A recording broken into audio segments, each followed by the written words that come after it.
निरूपाय नमोस्तु परमात्मने नमोस्तु परमात्मने नमोस्तु परमात्मने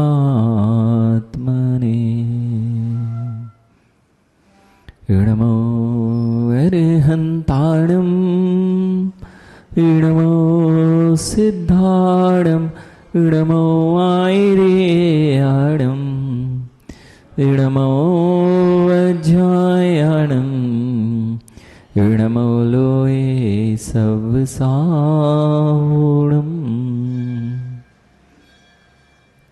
बोलिए अनंत अनंत सिद्ध परमेष्टि भगवान की। देवादिदेव 1008 आदि तीर्थंकर प्रभु आदिनाथ भगवान की। देवादिदेव 1008 अंतिम तीर्थेश भगवान महावीर स्वामी की। परम पूज्य आचार्य भगवान कुंद कुंद देव की। परम पूज्य आचार्य भगवान पूज्यपाद स्वामी की। परम पूज्य आचार्य भगवान राष्ट्र गौरव गणाचार्य श्री 108 विराग सागर जी महामुनिराज की। परम पूज्य अध्यात्म योगी चर्या श्रमणी आचार्य प्रवर 108 श्री विशुद्ध सागर जी महामुनिराज की। द्वादशांग जिनवाणी माता की।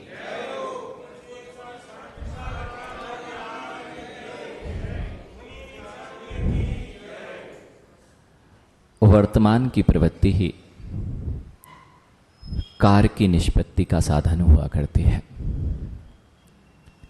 जब भी कोई कार्य की सिद्धि होगी उसमें आपकी क्या प्रवृत्ति है वही तुम्हारे कार्य की सिद्धि अथवा असिद्धि का कारण होगी। कार्य की सिद्धि हो जाना और कार्य की प्रसिद्धि हो जाना, दो बातों को ध्यान रखना चाहिए। कार्य की सिद्धि जगत का प्रत्येक जीव कर रहा है, लेकिन कार्य की प्रसिद्धि कब होती है यह जीव नहीं जानता है। और प्रसिद्धि ऐसी कि उसके बाद पुनः पुनः आपको प्रसिद्धि की ही आवश्यकता ना पड़े। आपकी भाषा में कहें तो ऐसे कार्य में दक्षता प्राप्त की, ऐसे कार्य का निष्पादन किया कि जगत में उसी कार्य के नाम से तुम्हें जाना जाने लगे। लेकिन ऐसा हो जाए, प्रसिद्धि हो जाए, फिर दूसरा कोई यदि उस कार्य में निष्णात हो जाए तो तुम्हारी प्रसिद्धि घटना नहीं चाहिए। आपकी प्रसिद्धि एक कार्य की सिद्धि में हो गई, अब दूसरा कोई आ गया, उसने भी वही कार्य करा, उसकी प्रसिद्धि हुई तो तुम्हारी कोई प्रसिद्धि नहीं। यानी तुमने कुछ ना कुछ कमी छोड़ी जिसके कारण उसके कार्य का आगे दिखाई दे रहा है और आप पीछे दिखाई दे रहे हैं। अब आज जो बात चल रही है, आखिर कार्य की सिद्धि कैसे होती है और प्रसिद्धि कैसे होती है, और प्रसिद्धि के बाद कौन सी प्रसिद्धि ऐसी होती है जिसके बाद दूसरा कोई प्रसिद्ध नहीं हो पाता है। क्योंकि यह ग्रंथ जो है वह आचार्य पूज्यपाद स्वामी का है। लग रहा है कि लौकिक बात कह रहे हैं महाराज जी, लेकिन यह लौकिक नहीं, ये पारलौकिक चर्चा चल रही है। और जिनको अभी लौकिक का ही आनंद आ रहा हो वे पारलौकिक की बुद्धि और पारलौकिक ज्ञान से परिचित नहीं है, इसलिए लौकिक का आनंद ले पा रहे हैं। जब तक तुम्हारे पास में कुछ अच्छा नहीं होता, आप जिस जीवन में जी रहे हैं उसमें ही जीवन जीते रहते हैं। और यदि उससे कोई अच्छी चीज मिल जाए तो जीवन में बदलाव आना प्रारंभ हो जाता है। अच्छी चीज दिखते ही से मन होता कि नहीं? ज्ञानियों वैभव, जब भी कोई अच्छी चीज दिखती है तो लगता है अपने पास भी होनी चाहिए। जितनी भी चीजें दिखाई दे रही हैं वे सब मां पहले दिखती हैं, फिर लगता है अपने पास हो तो बड़ा अच्छा है। जितना व्यापार चलता है दिखाया जाता है पहले, आजकल तो पुतले रख दिए जाते हैं। सतन भैया, ये माँ लोगों को बाहर जो बहुत सारी दुकानें खुली होती हैं लोहाड़िया जी, वहां पे भी पहना पहना के खड़ा करने की, आभूषण लटकाने की क्या जरूरत होती है? इनके मन में आना चाहिए बहुत अच्छी चीज है, और जैसे ही मन में आ गई आपकी जेब खाली होगी। देखना, पहले मन में आना चाहिए, उसके बाद। और नहीं हो, ये भी नहीं समझ में आ रहा हो, मां अभी आप लोग ये कौन सा तिलक नगर का जिनालय आ रहे थे, तो तिलक नगर के रोड के उस तरफ से आए होंगे। इस तरफ तो मुझे लगता है कम लोग हैं, रोड के उस तरफ तिलक नगर पूरी समाज रहती है। जहां से आ रहे थे मां, वहां सुबह सुबह सब्जी के ठेले दिखते हैं। अभी आप आ रहे होंगे ना, तो सब्जी के ठेले देख लिए होंगे। कौन से ठेले पे कौन सा अच्छा फल आया है, मां दिखा कि नहीं? दिख गया ना। और ये भी ध्यान होगा, अब मन कहां लगाए? अगर कोई ऐसी सीजन की वस्तु हो ना मयंक, अब देखो, अब जो है सो है, अब समझ दे रहे। अब प्रवचन कहीं और से नहीं आते भैया, गंगवाल जी, प्रवचन कहीं और से नहीं आते, प्रवचन आप ही हम लोग को सिखाते। अब देखना मां, अगर कोई सीजन की, वो हो सकता है सीताफल आता है, वो आष्टा का सीताफल, विकास आष्टा की प्रसिद्धि है ना, वो सीताफल जिस दिन आता है, और वो सुबह सुबह आता है, और जब आपका मंदिर आने का समय होता है, अब या तो मंदिर आए, जब तक यहां रहेंगे तब तक चढ़ जाएंगे, जब तक जो अच्छा फल है, अब लगा कहां चित्त है, मंदिर में कि? देखो, सबने बोल दिया कि महाराज जी हम ऐसे ही करते हैं। वहां पर लगा, वहां पर अभी आप आए तो दृष्टि चली गई। जैसे ही दृष्टि चली गई तो मन चला गया कि यार ये वस्तु मेरे पास होती ना तो बड़ा आनंद हो जाएगा, लेकिन जेब में कीमत ना दो। बहुत अच्छे फल रखे हो और स्वाद, सुगंध से समझ में आ रहा हो कि बहुत स्वादिष्ट हो, लेकिन स्वाद ले ना पाओ तो आनंद है ना? समझना क्या नहीं हो? स्वाद ना ले पाओ, यहां से आप जाना, वो फल आप जो सोच के आए थे कि जाते समय ये वाला फल जरूर लेके चलेंगे घर पे, गए, उससे बात की, सब कुछ किया, लेकिन सौदा जमा नहीं। अब उस फल का स्वाद आएगा? स्वाद आएगा मां फल का? कुछ अच्छी चीजें हम जानते हैं लेकिन घर नहीं ले जाते, तो क्या उस रसीले आम का स्वाद आप ले पाएंगे जो आप ठेले पर देख के गए हैं? बस ज्ञानियों समझो, हमारे साथ भी कुछ ऐसा ही होता है। हम जानते तो बहुत अच्छी अच्छी चीजों को हैं, लेकिन अपने साथ कितने को ले जा पाते हैं? महाराज जी बहुत अच्छी अच्छी बातें करते हैं, सत्यन भैया, महाराज जी बहुत अच्छे अच्छे प्रवचन देते हैं, बहुत अच्छे फल ठेले पे रखे हैं, वो तुम्हें आनंद नहीं देंगे। जो तुम्हारे साथ जाएगा वही तुम्हारे आनंद को बढ़ा पाएगा। आप लोग को जलन होती नहीं? देखो वैभव, बड़े लोग को देख के जलन होती ना? हाँ ज्ञानी, बोले भले कोई नहीं, लेकिन किसी का, आप नहीं बोलो, हम माँ से पूछ ले रहे हैं, माँ जलन नहीं होती ना? किसी का अगर आभूषण अच्छे आए हों तो अंदर लगता नहीं कि यार अपने पास भी तो अच्छा। किसी की, अब युवाओं की तो ये स्थिति है, भले वे बोल नहीं रहे हैं, ये जो दौड़ लग रही है युवाओं की, वो किस लिए लग रही है?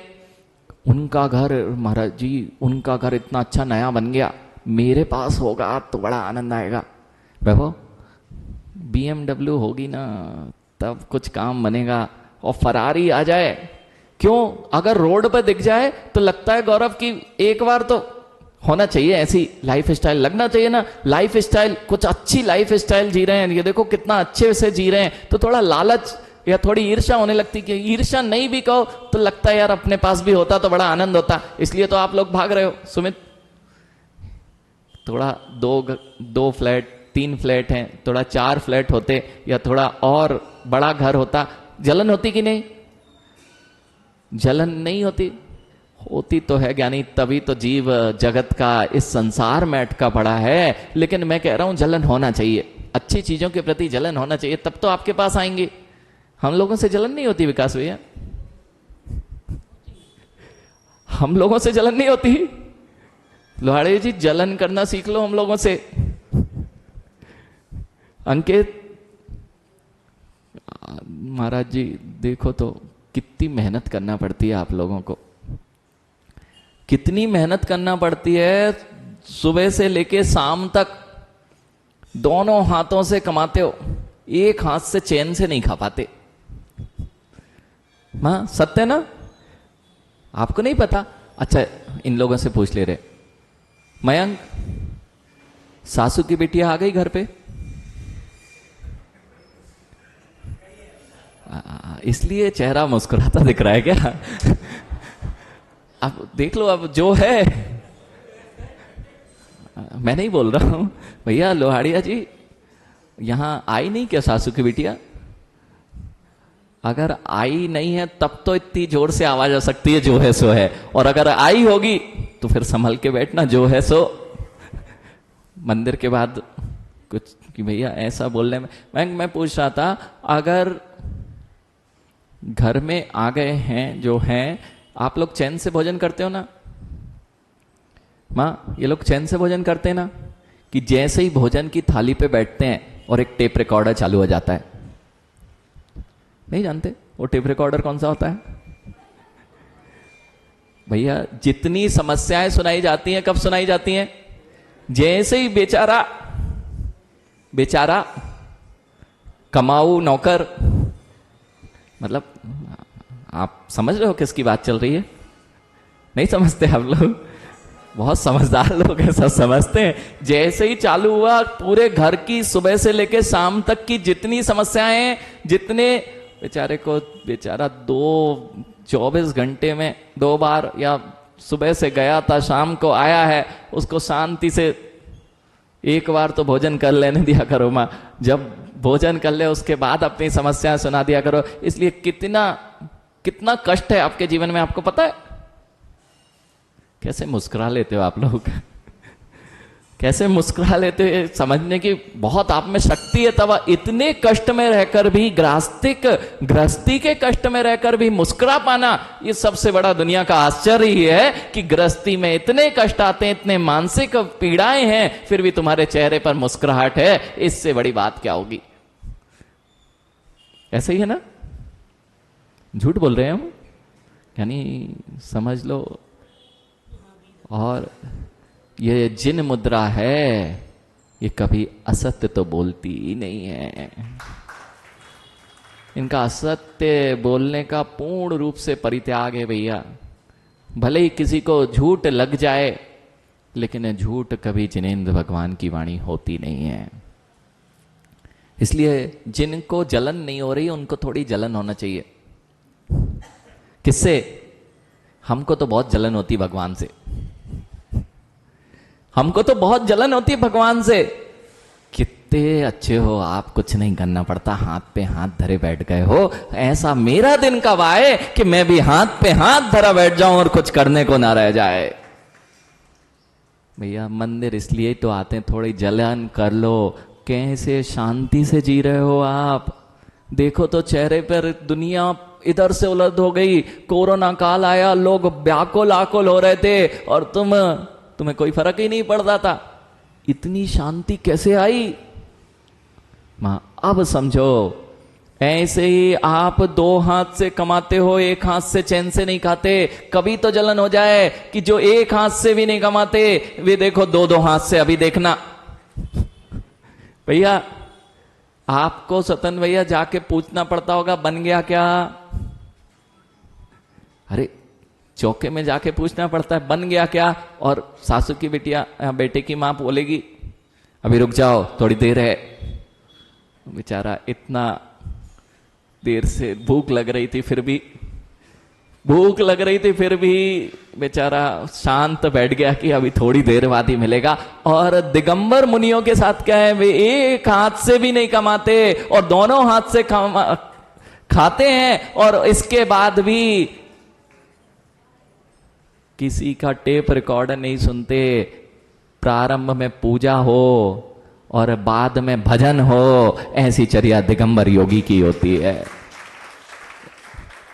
हाँ, बुलाने पे नहीं जाते, पूछने पे नहीं जाते, भैया चौका लगाओगे कि नहीं लगाओगे, स्वतन भैया चौका लगाओगे कि नहीं लगाओगे। नहीं ज्ञानी, ये दिगंबर जिन मुद्रा है, यह भूख प्यास 22 परिसय जैसे परिसयों को जीतने वाली जो मुद्रा है, यह व्यवस्थाओं को देखकर नहीं चलती है, व्यवस्थाएं इनके पीछे चला करती हैं। यानी कभी नहीं पूछना, हम तो कभी नहीं पूछते कि भैया तुम्हारे घर में रुकने की स्थान है या नहीं। अब दिगंबर मुनि तो हर गली में घूमेगा और घूमते घूमते कहां पहुंच जाएगा। वो ये थोड़ी ना सोच के जाएगा कि इस रास्ते में पता नहीं घर मिला नहीं मिला। उसके लिए तो आसमान ही वह दिगंबर हैं, वे जहां रुक जाते हैं वहीं उनका आसियाना हो जाता है। इसलिए तो यह अनागारी कहलाते हैं, सागारी नहीं कहलाते। बहुत अनगारी मां, इनका कोई आशियाना नहीं, इनकी कोई तिथि नहीं, इसलिए तो ये अतिथि हैं। यानी और शावकों का धर्म जो है वो समविभाग। अतिथि, अतिथि कौन है? जिनकी आने की तिथि नहीं, जाने की तिथि नहीं। आने जाने की तिथि उसकी होती है जो गृहस्थ होता है। दिगंबर योगी ना तो बता के आते हैं और ना बताकर जाते हैं। उसका नाम यही, इसलिए जिन वायु, भैया वायु कब कब बता के आती है? वायु कभी बता के आती है क्या? ऐसे ही दिगंबर योगियों को वात रसना, वेदों में, पुराणों में, वैदिक पुराणों में दिगंबर मुनि को वात रसना लिखा है। जैसे वायु बहती रहती है ऐसे ही दिगंबर योगी बहता रहता है, और जितना बहता रहेगा उतना निर्मल रहेगा। एक बार हम लोग जंगल निहार के लिए जा रहे थे। नहर थी, लगभग आचार्य के साथ जब विहार करते थे और खेत के साइड से नहर, और गर्मी का ही समय था, सूखी नहर थी। प्रासुक भूमि में दिगंबर योगी निहार के लिए भी प्रासुक भूमि में जाया करते हैं। ऐसी वह नहर थी और नहर में हम उतरे। उसी जगह पे निहार के लिए जाना था। वहां पर नहर पक्की होती है, बिल्कुल पक्की थी नहर, लेकिन बीच बीच में कुछ धारियां थी। बीच बीच में थोड़ा सा गैप होता है, और उस गैप में से एक पेड़, जरा सा घास जो बढ़ जाती है ना, जरा सी पतली सी घास निकल रही थी, और उस घास पे बहुत सारा कचरा अड़ा हुआ था। थोड़ी सी जड़ निकल रही थी, सूखी पूरी की पूरी नहर थी, लेकिन वो उतनी सी जगह पे बहुत सारा कचरा अड़ गया था। यानी समझो, जहां ठहराव था वहां कचरा था, और जहां बहाव था वहां निर्मलता थी। उतने से जगह पे समझ गए कि दिगंबर योगियों को बहने के लिए क्यों कहा गया है। यानी बहने के लिए इसलिए कहा गया है, जरा सा रुकाव, जरा सा ठहराव था, वहां सारा कचरा अड़ा हुआ था, और जब तक बहते रहेंगे दिगंबर योगी तब तक ये निर्मल बने रहेंगे। बस इतना ही है, आपका अहोभाग्य इतना है कि बहते समय कुछ देर नदी कुछ दिन के लिए तुम्हारे यहां ठहर जाती है। भैया कभी भी नीर को, जो अगर आप एक बार नदी के ऊपर पैर रखें, वो जल जो निकल जाएगा वो दूसरी बार तुम नहीं पकड़ पाओगे। इसलिए ज्ञानियों इतना ध्यान रखना, जब जब नदी तुम्हारे द्वारे पर आए तब तब उसका आनंद ले लेना। ये कब बह जाएगी और कब पुनः मिल पाएगी यह कोई नहीं बोल सकता। हवा का झोंका जैसे एक बार निकल गया, उसकी शीतलता का आनंद ले लो, और यदि वह निकल गया और पुनः इस तरफ नहीं आया तो इसका कोई भी भरोसा नहीं कि वह वापस आएगा। इसलिए बहुत आवश्यक है, नदी को नदी ही रहने दो, नदी को रोकने का भी प्रयास मत करो। मां, इसलिए दिगंबर योगियों के कोई मठ मंदिर नहीं होते। दिगंबर योगी कभी कोई मठ मंदिर नहीं बनाते हैं, एक ही है। आपको यदि थोड़ी सी भी गृहस्थी एकत्रित करना पड़ेगी ना ज्ञानी, तो बहुत सारी समस्याएं खड़ी होती हैं। इसलिए तो दिगंबर योगियों को अपने भोजन की व्यवस्था बनाने के लिए भी निषेध है। ये दिगंबर योगी मां, एक बात समझ लो, कभी मुनियों को आपने किसी होटल पे मांगते देखा? नहीं महाराज जी, होटल पे नहीं जाते, ये तो आपको समझ में आता है। किसी मुनिराज को आपने कहीं नदी किनारे टहलते देखा हो, अथवा हैंडपंप पे पानी भरते देखा हो कि भैया प्यास लगी है पानी, और कभी फल लगे हुए हैं, वे अपने हाथ से फल तोड़ते मिल जाएं, कहीं रुक जाएं अच्छा फल का। यानी समझो, यह वह मुद्रा है जो ना तो पानी के लिए तुम्हें भटकती मिलेगी, ना फलों के पेड़ों के नीचे मिलेगी, ना किसी अन्य स्थानों पर हाथ फैलाते मिलेगी। यह दिगंबर मुद्रा जो जगत की सर्व पूज्य मुद्रा है, यह कहीं भी आपको अन्यत्र नहीं मिलेगी। और अपना अहोभाग्य है कि इनके हाथ पर हमें ग्रास रखने का सौभाग्य मिलता है। यह अपना अहोभाग्य मानना बहुत बड़ा अहोभाग्य है। अभी समझ में नहीं आता है, जब तक हवा चलती है ना वैभव, हवा अभी 4-6 दिन से बड़ी ठंडी हवा चल रही थी।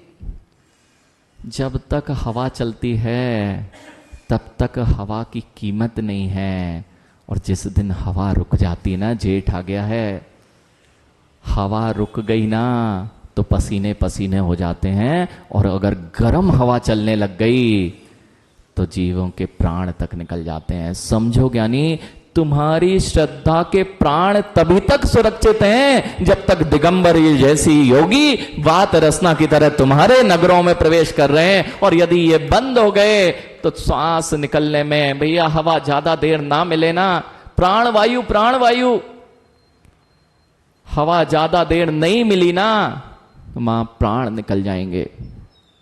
बस हो यही रहा है। जिन जिन क्षेत्रों में राजन भैया, मोदी जी, जिन जिन क्षेत्रों में दिगंबर योगियों का बिहार बंद हो गया है, आप उन स्थानों की समाज को देख के आ जाओ। अंतिम श्वासों पर प्राण चल रहे हैं। दक्षिण भारत में जहां पर सर्वाधिक आपके जिनालय स्थित हैं, दक्षिण भारत का ऐसा कोई स्थान नहीं है जहां पर विशाल विशाल जिन मंदिर स्थापित ना हो। लेकिन काल की बलिहारी मुनियों का वह आवागमन नहीं हो पाया, जिसके कारण आज समाज वहां पर दिखाई देना भी बंद हो गई है। मंदिर को संभालने वाले भी नहीं है। जब तक दिगंबर योगी हैं तब तक ही तुम्हारे प्राण बचे हैं, और जिस दिन दिगंबर योगी निकल जाएंगे उस दिन अपने श्रद्धा के प्राण भी निकल जाएंगे। प्रकाश दादा, कभी आपको लगता है चतुर्थ काल में आप थे? आप लोग चतुर्थ काल में थे ना? चतुर्थ काल में थे मां। चतुर्थ काल में भी मुनिराज होते थे। वे मुनिराज होते थे कि वर्तमान में भी मुनिराज होते हैं? चतुर्थ काल में होते थे। चतुर्थ काल में महाराज जी अवधि ज्ञानी, मनः परय ज्ञानी, केवल ज्ञानी होते थे। क्या भाग्य होगा मां, ध्यान रखना। एक दिन क्या हुआ, आप चतुर्थ काल में पहुंच जाओ, चतुर्थ काल में पहुंच जाइए। चतुर्थ काल में आपने पड़गाहन किया। अब आप लोग तो नहीं करते हो, वो बात अलग है। चौके में ही चौके हैं आपके यहां, किचन है, ये किचन है सबके यहां। सबके यहां किचन है कि नहीं? सबके यहां है ना? हाँ, जहां किचकिच होती है उसका नाम, और जहां 4 प्रकार की शुद्धि होती है उसका नाम। किसके यहां किचन है? सोले की चप्पल तो होंगी ना? हाँ भैया, नए इंदौर आ गए, अब तो ये मिनी मुंबई कहलाता है। तो सबसे ज्यादा तुम्ही सारी सोले की चप्पलें भी आ गई अब तो घरों में। चौका तो बंद हो गए, किचन चालू हो गए। लेकिन ध्यान रखना, अब आप पहुंच गए चतुर्थ काल में, और पहुंचिए चतुर्थ काल में। एक दिन मुनिराज के आहार हुए। चतुर्थ काल में आप शुद्ध भोजन करते थे और अचानक से मुनिराज के आहार हो गए। अचानक से कैसे हो गए? नगर में तो मुनिराज ही नहीं थे, अचानक से हो सकते हैं क्या आहार? कैसे हो सकते हैं? यानी रिद्धिधारी मुनिराज किसी नगर में विराजमान नहीं होते हैं, वे तो किसी और नगर से भी आके तुम्हारे द्वारे पर आ जाते हैं, लेकिन तुम्हारे पास में शुद्ध भोजन की व्यवस्था नहीं, तुम उन्हें क्या पड़गा पाओगे। वे आ गए रिद्धिधारी मुनिराज, आपने शुद्ध भोजन बनाया था, पहुंच जाना चतुर्थ काल में। पहुंचो भैया, समझ जाओ, जिसने करोड़ों की संपत्ति एकत्रित की हो, मैं जिनने करोड़ों करोड़ों की संपत्ति एकत्रित की हो, उन करोड़ों की संपत्ति और वैभव का जो आनंद नहीं होता है, वह आनंद मुनिराज के हाथ पर ग्रास रखने का होता है। करोड़ों की सुमित संपत्ति आप खर्च कर देना, लेकिन जो आनंद, जो आह्लाद होता है, और इस बात को आप क्या समझेंगे, उन बच्चों से मिलना। अंकित, तुम्हारी बेटी, उसको तो भूख लगती ना, छोटी सी तो है, भूख प्यास सब बंद हो जाती है। अगर मुनिराज को आहार देने नहीं मिले, उसको क्या में पता है क्या होता है मुनिराज को आहार देना, लेकिन पता नहीं क्या होता है जब मुनिराज को हाथ पर ग्रास रखा जाता है, वह आनंद होता है जो करोड़ों की संपत्ति नष्ट और आपको खर्च करने पर भी नहीं मिलता है। क्या आप इस बात से परिचित नहीं है? क्या आप इस बात से परिचित नहीं है कि जब मुनिराज, और किसी दिन राजन भैया, किसी दिन आपने चौका लगाया और यहां पे 50, 60, 80, ये तो बुंदेलखंड है, ऐसे चौके लग रहे हो,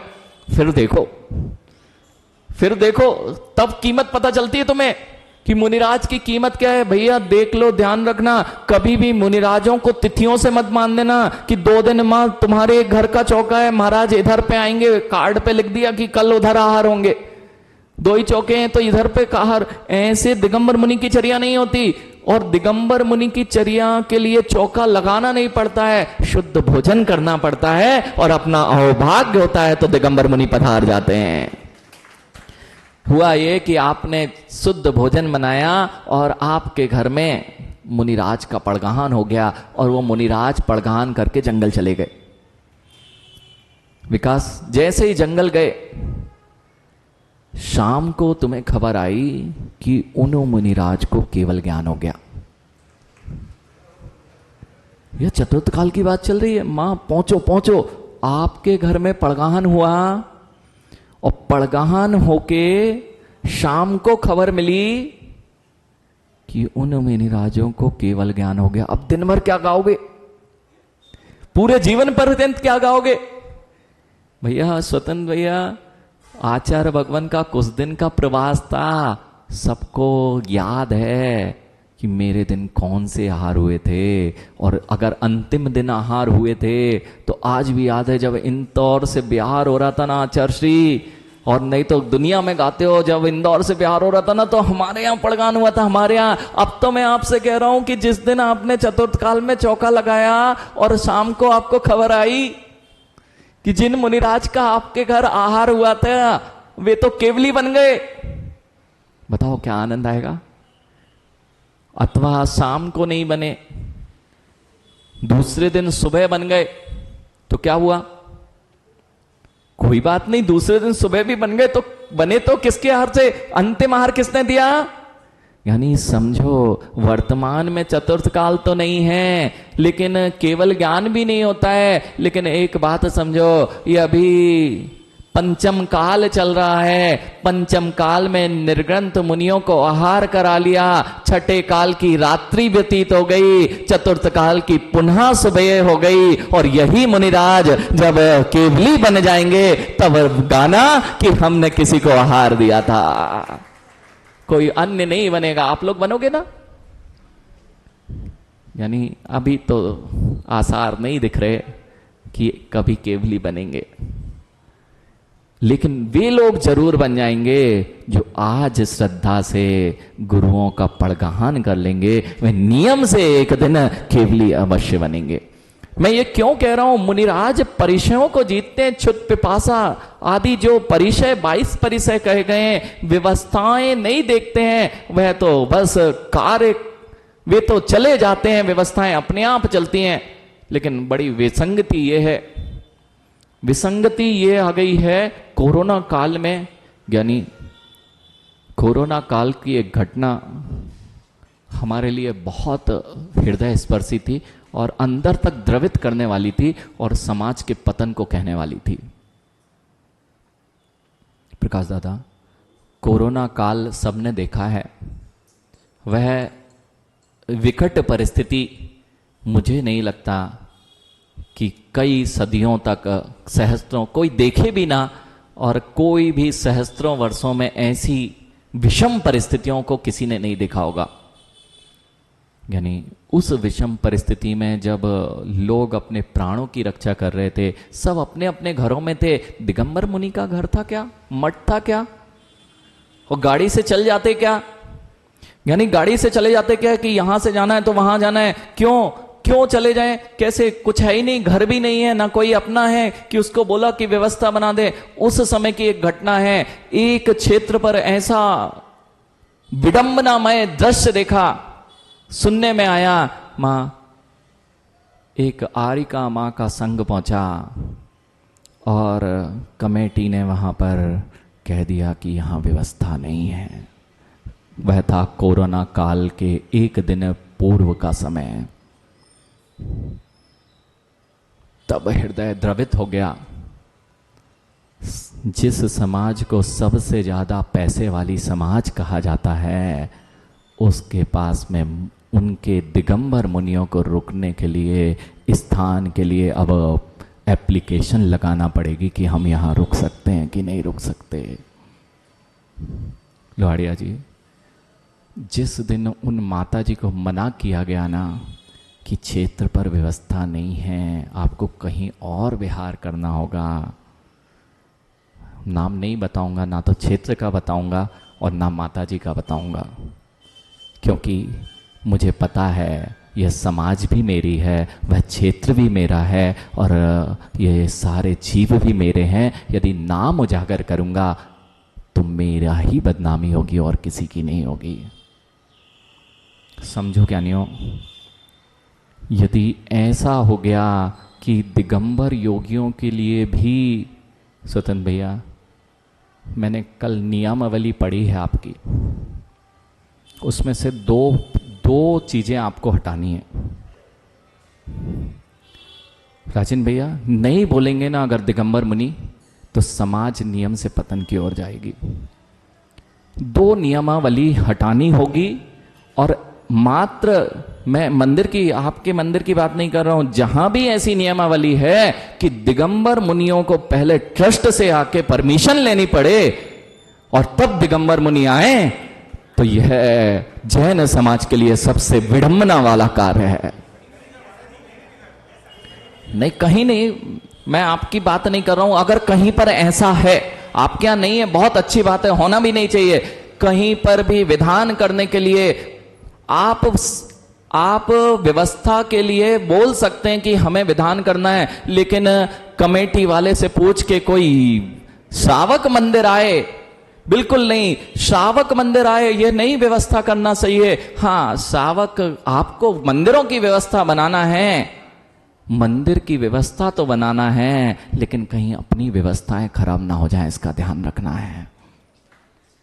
लोहाड़िया जी, कठोर शब्द है, कठोर शब्द है, पूरी समाज के लिए कठोर हो सकता है, लेकिन अच्छा, क्या आप श्रावक क्या इस बात से सहमत नहीं है? और आप ना तो किसी ट्रस्टी को देखो, ना किसी अध्यक्ष को देखो, ना किसी मंत्री को देखो, एक जिन धर्म के श्रावक होकर जब देखोगे तब तुम्हें ज्ञात होगा कि दिगंबर मुद्रा की महिमा क्या होती है। यानी क्या आनंद है, क्या आनंद है। एक, आप जिन क्षेत्रों में मुनिराज नहीं जा रहे हैं भैया, उन जगह पे मिलो। आप लोग कितने लोग दिगंबर हो? नहीं, कितने लोग जैन हो? देखो, मैंने परसों हवा भरी थी, अभी निकल गई है वैसे। परसों हवा भरी थी, जब मैंने पूछा था आप लोग कितने लोग जैन हो, एक हाथ वाले कुछ लोग शर्मा रहे हैं कि हम थे नहीं। भैया आप जैन हो? कितने लोग जैन हो? ओ भैया नहीं है, जैन नहीं हो? अच्छा, शर्म आ रही, जैन हो? भैया कितने लोग दिगंबर जैन हो? प्रकाश दादा आप दिगंबर जैन नहीं हो? अच्छा, दिगंबर जैन है ना? प्रकाश दादा दिगंबर जैन हो? बहुत बढ़िया। भैया हमें तो एक भी दिगंबर जैन नहीं दिख रहा यहां, मात्र 2 के अलावा। भैया दिगंबर कितने हैं? दिगंबर कितने हैं? आप कौन हो? कोई श्वेतांबर, कोई पीतांबर बैठे हैं, कोई श्वेतांबर बैठे हैं, कोई विचित्रांग धारण किए हुए विचित्रांबर बैठे हैं। भैया आप दिगंबर हो ना? यानी समझो, अब मैं आपको कहां ले जा रहा हूं। आप दिगंबर क्यों हो? क्योंकि तुम्हारे प्रभु और तुम्हारे गुरु दिगंबर हैं, इसलिए गर्व से कहते हो हम दिगंबर हैं। और जिस दिन दिगंबर मुद्रा दिखना बंद हो जाएगी भैया, फिर बच्चों को कैसे बताओगे कि कोई ऐसी भी मुद्रा होती थी जो दिगंबर होकर विहार किया करती थी। मां समझो, पंचमुष्टि के श्लोक जानते हो? प्रकाश दादा पंचमुष्टि के श्लोक जानते हैं आप? जो तीर्थंकर महामुनिराज होते हैं वे क्या करते हैं? पंचमुष्टि के श्लोक। वैभव, कभी आप ट्रेन में सफर कर रहे हो और कोई आपका अजैन मित्र या स्कूल में चर्चा चली हो और उसको आपने, जिसने कभी दिगंबर मुनि को ना देखा हो, उसके बारे में आप दिगंबर मुनि बारे में चर्चा करो, वो क्या कहता है? वो क्या कहता है मां? सबके जीवन में ऐसा समय आया जरूर होगा जब ऐसे व्यक्ति से चर्चा होगी जिसने कभी दिगंबर मुनि के बारे में सुना ना हो, देखा ना हो, और उनसे आपने दिगंबर मुनियों की चर्चा प्रारंभ की। वह विश्वास कर पाता है क्या? वह विश्वास कर पाता है कि कोई ऐसा नग्न रह सकता है क्या 20, 22, 25 वर्ष की आयु में, जब वासनाओं का काल तीव्र होता है, लोग टी शर्ट जीन्स पहन के घूमते हैं, और 22, 25 वर्ष की उम्र में लोग बालों के पीछे और बालाओं के पीछे अपना पूरा जीवन व्यस्त कर देते हैं, और ये परम ब्रह्मचारी दिगंबर मुद्रा को धारण करके निर्विकार घुमा करते हैं। जब ऐसा कथन करते हो तो लोगों को लगता है कि ये संभव है क्या, तुम झूठ बोल रहे हो। और हाथ से केस लॉन्च करके तुरंत देखता है वो, मां तुरंत देखता है, एक बाल खींच के जिसको बोलोगे ना, विश्वास होता है क्या? उसको विश्वास नहीं होता। भैया महामुनिराज तीर्थंकर अरहंत परमेष्टि पंचमुष्टि केस लॉन्च करते थे, विश्वास होता है क्या? श्रद्धा डगमगा जाती है।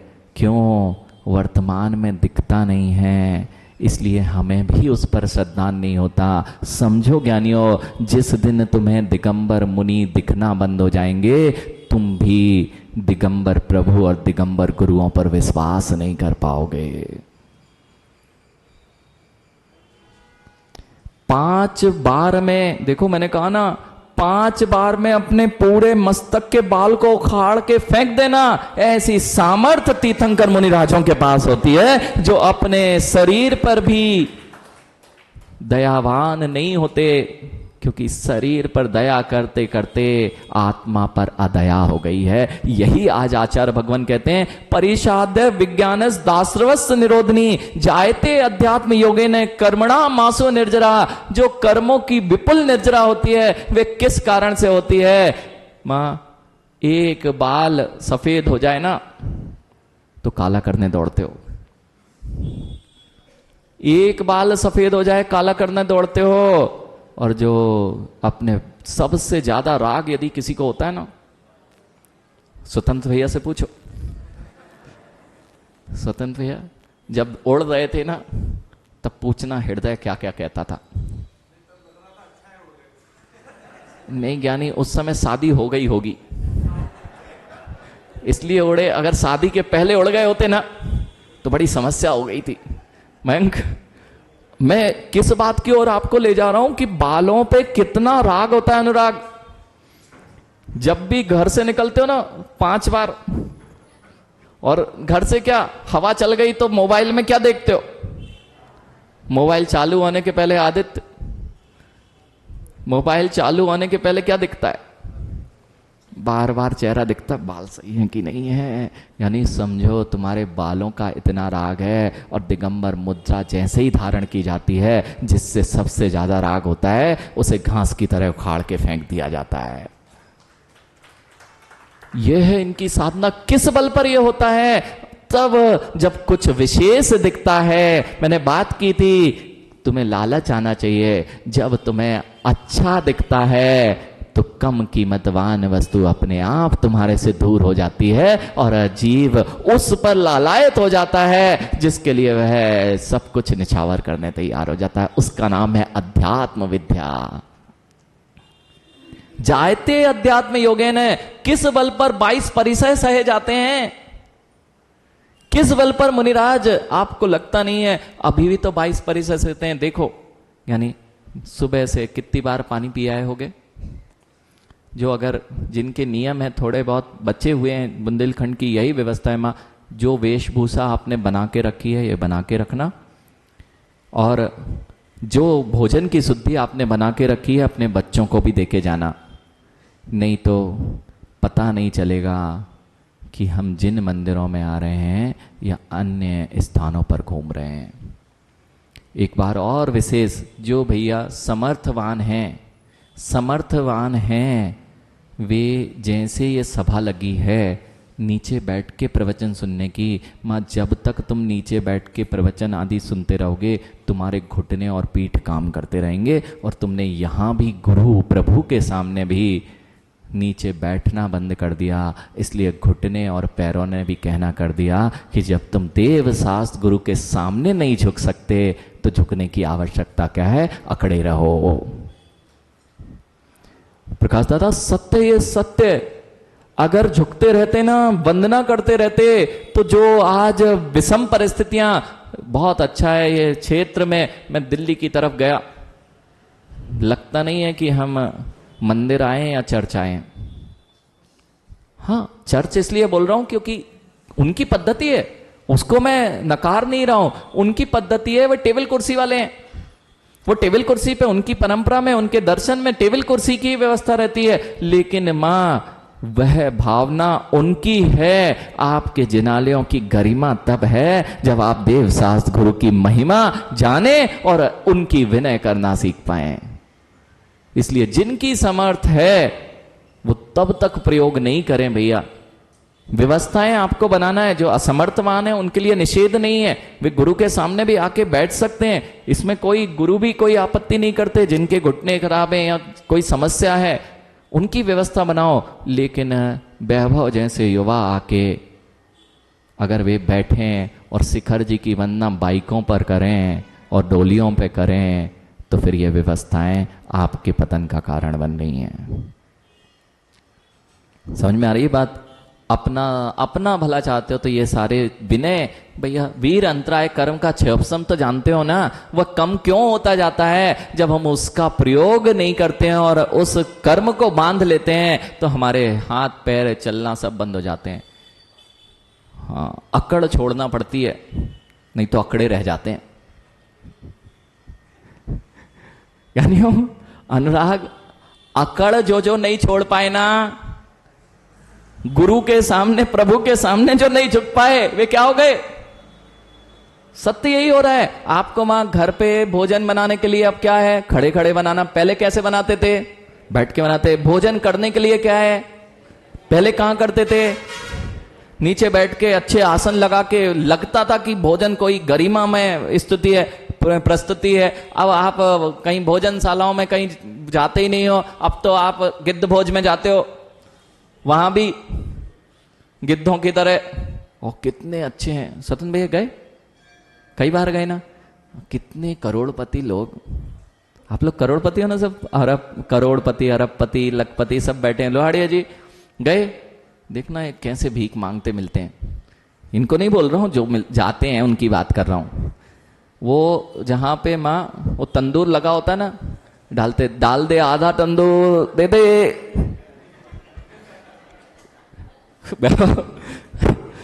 अब जो तुम्हारी स्थिति है, विकास,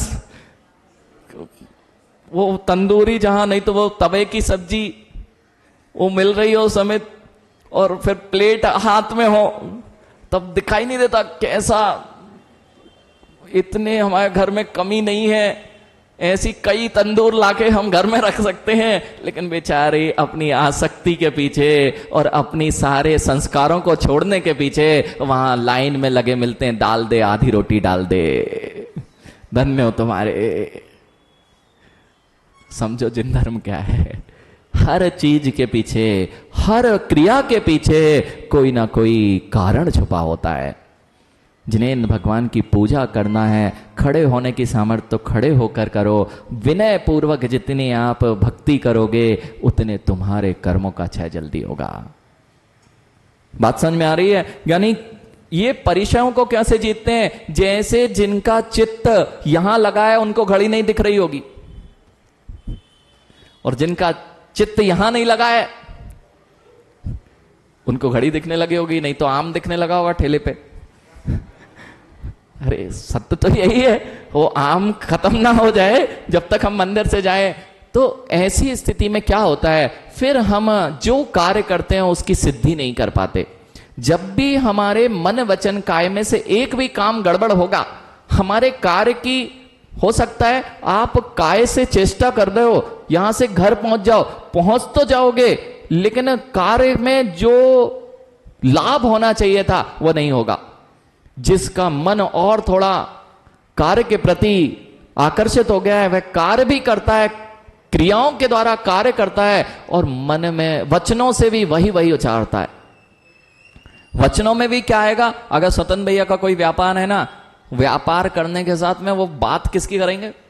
कहीं ना कहीं अपने व्यापार को लाएंगे। समझो ज्ञानी, जैसे आप जिस व्यापार को करते हो उसके साथ वचनों में भी वही वही आता है, जो तुम्हारी बाह्य प्रवृत्ति होती है वही तुम्हारी वचनों की प्रवृत्ति होती है। ऐसे ही जब दिगंबर मुनि के वचन निकलते हैं, उनके वचनों से पता चल जाता है ये बाह्य में नहीं, ये प्रवृत्ति अंतरंग में कर रहे हैं। उनकी अध्यात्म देशना समझ में आ जाती है कि ये बाह्य क्रियाओं में न संलग्न नहीं है, ये तो जिस लक्ष्य को लेकर चले हैं उस लक्ष्य की ओर अपनी दृष्टि बनाए हुए हैं। भैया माँ, छोटा सा अगर आभूषण नया खरीदो तो कितनी बार लगता कि कोई इसके बारे में बात करे। गई नई गाड़ी आई ना, और नहीं हो तो माँ इसको भी नहीं याद हो तो इनसे पूछ ले रहे, स्वतंत्र भैया जब भोजन की थाली पर बैठते हो और बेटी की माँ ने भोजन परोसा, आपने भोजन करना प्रारंभ किया, भले ही उसमें मिर्ची ज्यादा हो गई थी या नमक कम हो गया था या ज्यादा हो गया था, माँ क्या पूछती है? कैसा लगा? भैया इतना सा भोजन बनाया तो क्या पूछते हो? सुनने की, अरे बोलो, क्या बोलोगे? नमक ज्यादा है बोलोगे? यानी बोलोगे तो गड़बड़ हो जाएगी। उसमें सीख लो क्या बोलना है। अब जो है वो आप कुछ बोलोगे, अच्छा बोलोगे तो बाद में खिंचाई होगी, और बुरा बोला तो बुरा सुनने के लिए उसने पूछा नहीं था कैसा है। अब वो जब वो भोजन करेगी, वो भी करेगी भोजन, तो उसको पता लग जाएगा जो है। समझ में आ रही बात? तो जो क्रियाएं करते हैं उसकी वचनों में भी प्रवृत्ति चाहते हैं, वचनों से भी वह आता है। ये कार्य तब होता है जब हमारा चित्त, अभी तो केवल वचन और काय है, अब और कार्य की विशेषता चाहिए हो तो चित्त को भी वहां लगा दीजिए। मन वचन काय ये तीनों जहां लग जाते हैं वहीं अतिशय प्रकट हो जाते हैं। पंचाश्चर्य होते हैं मुनियों को आहार देते समय, किस कारण से होते हैं? मां, जो सावक तिथियों से आहार नहीं कराते थे, जहां पर तीर्थंकर जैसे महामुनिराज आते थे, जब मन में श्रद्धा सुमन होते थे, वचनों में भी उनकी स्तुति होती थी, और काय से शुद्ध क्रिया होती थी, नवदा भक्ति होती थी, तब देव भी आके अतिशय प्रकट करते थे। सारे अतिशय क्यों विलीन हो गए? हम क्रियाएं तो करते हैं लेकिन वचन कहीं और होते हैं। हो सकता है वचनों में जिनेन भगवान की पूजा होती हो, लेकिन चित्त तो यहाँ होता ही नहीं है, इसलिए काम सफल होते नहीं है। इसलिए अभी तो ये मन वचन काय जब तक चलता रहेगा तब तक अतिशय होंगे, और यदि परम अतिशय प्रकट करना हो तो मन वचन काय को जो रोक लेते हैं और शुद्ध अध्यात्म में विलीन हो जाते हैं, वहां परम अतिशय सिद्ध दशा प्रकट होती है। भैया जब मन वचन काय यहां लगा हो ना तो गर्मी नहीं लगती, चित्त लग जाए ना कहीं तो गर्मी नहीं लगती। बस इसी दम पर ये मुनिराज 22 परिषद सहते हैं, जिनका मन वचन काय इससे भी ऊपर जो परम आत्म तत्व में विलीन होने की चेष्टा करते हैं, ऐसे वे अध्यात्म योगी अपने निज रस का आनंद लेते हैं। इसी दम पर वे 22 परिचय को जीतते हैं, और इसी से उनके कर्मों की विपुल निर्जरा होती है, जो उन्हें ऐसी सिद्धि और प्रसिद्धि दिला देती है जिसके बाद दूसरा कोई उनसे आगे नहीं बढ़ पाता है। यानी ऐसे लक्ष्य क्या बनाना जिन्हें प्राप्त करके दूसरा लक्ष्य बनाना पड़े।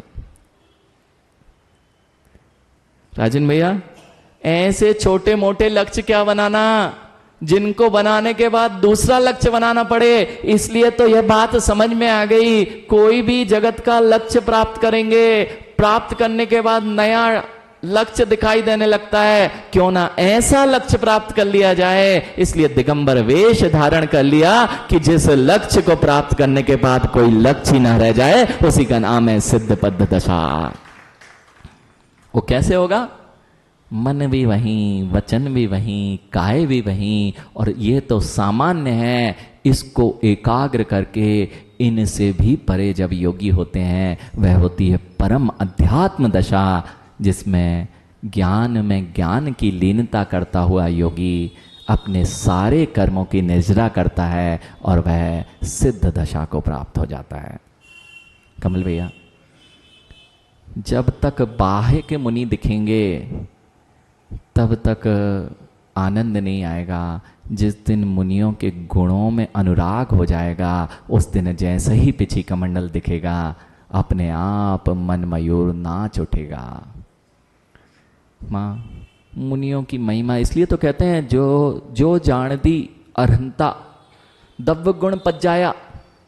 भैया, जो अरहंत भगवान के द्रव्य गुण पर्यायों को जानता है, वही अपने शुद्ध द्रव्य गुण पर्यायों को प्रकट, उसी का मोह विलीन हो पाता है। जब तक तुम गुरु को नहीं जानोगे, जब तक तुम प्रभु के गुणों को नहीं जानोगे, तुम क्रियाएं तो करते मिलोगे, लेकिन अपने कल्याण से वंचित रह जाओगे।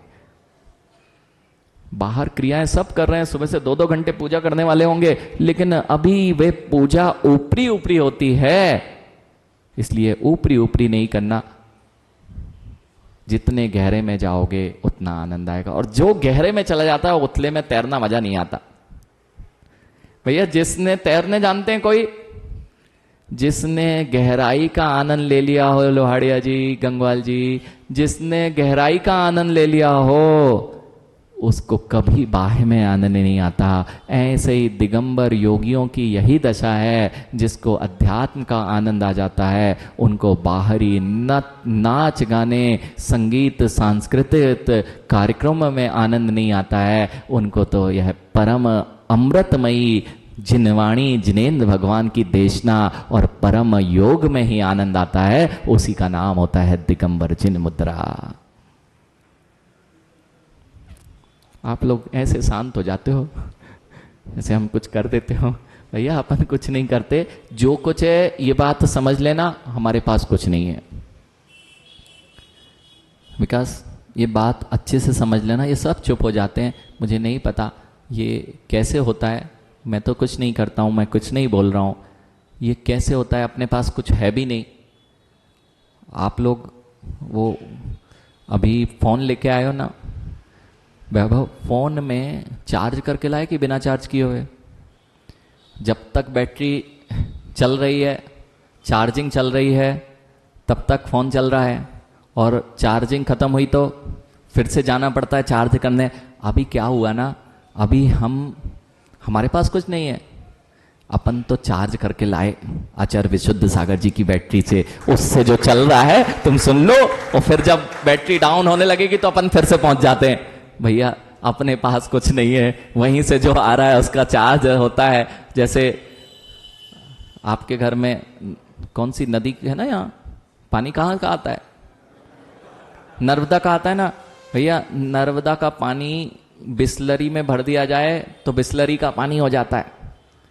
किसी दूसरी बोतल में भर के तुम्हारे घरों में आता है तो वो कहता है हमारा पानी है किसका? ऐसे ही ज्ञानी, जो तुम अभी सुन रहे हो अपने पास कुछ नहीं है, अपन तो समत सागर जी का नाम की बोतल है, बाहर का ढक्कन मात्र है, जो पानी है वह तो आचार्य विशुद्ध सागर जी, और उनका भी क्या कहें, वह तो महावीर भगवान की वाणी है जिसे आप सुनना चाह रहे हैं। आनंद किसका है? बॉटल का नहीं है। नहीं तो आप सोचो समत सागर जी अच्छे हैं, समत्व सागर जी अच्छे नहीं है मां। उनके अंदर यदि जिनवाणी जब तक निकलती रहेगी तब तक वे अच्छे हैं, और जिस दिन जिनवाणी नहीं निकलेगी उस दिन वे खाली बॉटल हैं, मरोड़ के फेंक दिए जाएंगे। बिल्कुल सत्य, क्या नहीं, मरोड़ के फेंक दिए जाएंगे। खाली बॉटल की क्या कीमत? वो मिलती है हाँ पटरी के किनारे गंदगी में पड़ी। ऐसे ही समत सागर जी को भी याद रखना है, जब तक यह जिनवाणी का नीर तुम्हारे अंदर है तब तक इस देह को लोग पूज रहे हैं, और जिस दिन तुम्हारे अंदर से रत्नात्रय धर्म और जिनवाणी का नीर निकल गया उस दिन तुम्हारी भी कोई कीमत नहीं है। बस नीर देखा करो। रंगवाल जी एक काम कर लो, जब भी कोई दिगंबर योगी आपके नगर में आए, आपके सभा में आए, आपके इस भवन में आए, सबसे पहले कहा करो, हे निर्ग्रंथ नाथ, हे करपात्री, हे दिगंबर योगी।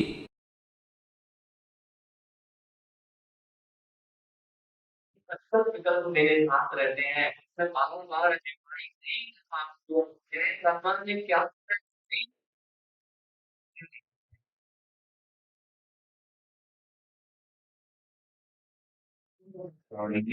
ऐसी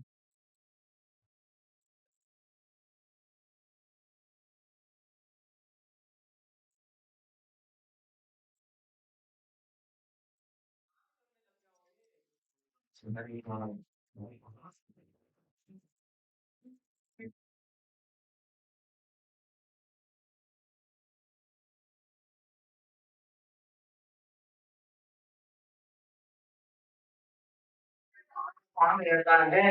यदि तुम्हारी आंख क्रोधी है, नया भी है, सब पकड़ लेता है कि महाराज मालिक तो भोग में है, कुछ लोग पीछे पड़ जाता है।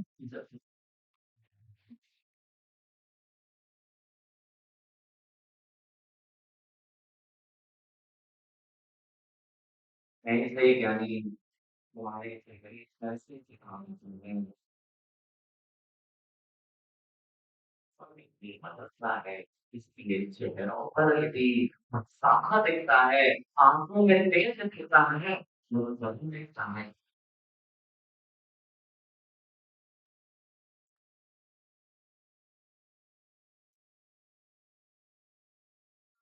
अपने बेटों को जैसे ही मुनि मुद्दा में देखते हो तो आंखें चमकती की नहीं, ऐसा सोचना।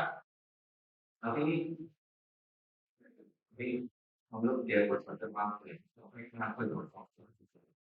एयरपोर्ट पर किए थे और एयरपोर्ट से हम आते हैं और सीरीज पकड़ ली थी, और एयरपोर्ट से लोग आ रहे थे, वो अभी स्मूथिंग हम में आ रहे थे, इसलिए लोग दीवारों में देख, जैसे ही लोग देखते थे कि ये अपने महाराज, अपने महाराज का तो उनके शब्द में पास कर दिया।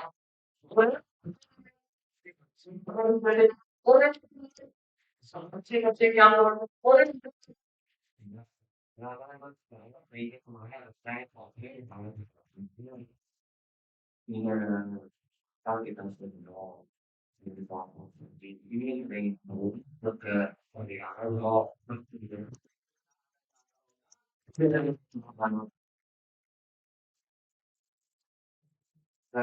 दो बेटे, एक आई में एक आई रखी। बड़ी कंपनी में बड़े पद पे हैं, उससे बताने में जब इतना आनंद आता है कि हमारा बेटा विदेश में है, हमारा बेटा बैंगलोर में है, तो उसमें बड़ी रातों से मेरे माता पिता से मिलना चाहिए, जो उनके माता पिता ही कह रहा हूँ बेटा सही आ रहा है।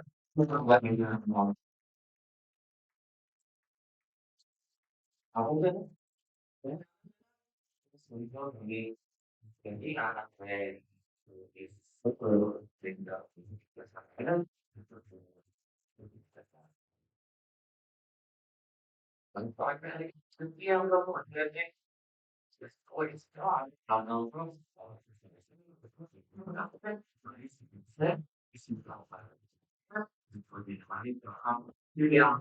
जिसको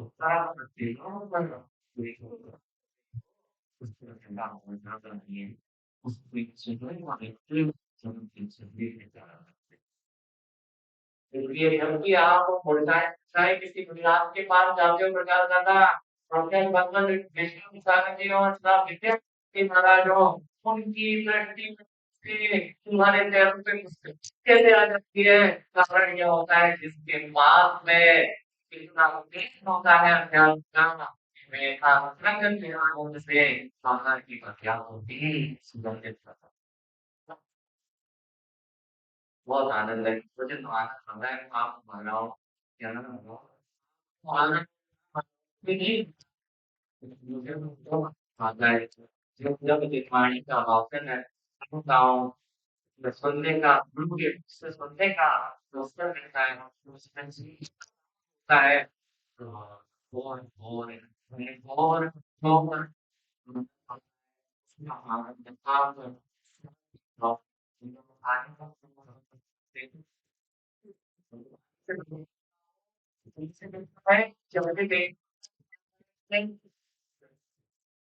भैया चलो तुम्हें वही लोग थे तो क्या हो जाएगा निकल जाएगा यदि शीतल जब से मुझसे निकला मटका तो आपके चेहरे पर मुस्कुराहट कि हाँ शीतल जल निकला है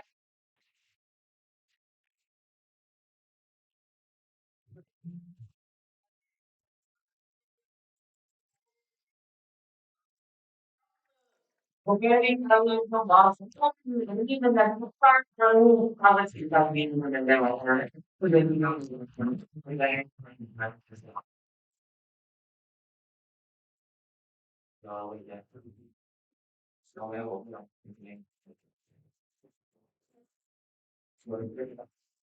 गाने बनेगा वहाँ जो जो जाएगा वो क्या दिन में